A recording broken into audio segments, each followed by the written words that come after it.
د امریکا د پخواني حکومت د ډونالډ ټرمپ مرستیال کریسټوفر کوسټا ویلي چې د طالبانو سره داعش ډلې د ماتولو لپاره د امریکا استخباراتي مرسته اړینه ده. د هند ملي ورځپاڼې راپور ورکړی چې د پولیو وایرس په ټوله نړۍ کې له منځه تللی، خو په افغانستان او پاکستان کې لا هم دغه وایرس شتون لري. د طالبانو مشر هیبت الله اخونزاده د مالیې وزارت امر کړی چې د ملکي او نظامي کارکوونکو د تنخواو څخه د تقاعد وضع کول د نور ودروي. نن د مصر په پلازمینه قاهره کې د غزې د اوربان په اړه مذاکرات پیل شول، خو د حماس ډلې استازي پکښې ګډون نه لري.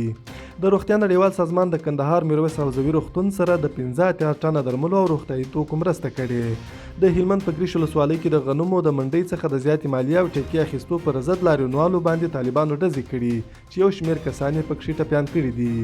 د طالبانو سترې محکمې ویلي چې د شرعي احکامو او حدودو تطبیق په برخه کې به هیڅ د نړیوالو فشار ته تسلیم نشي او د هغوی هیڅ غوښتنه ورته د منلو وړ نه ده.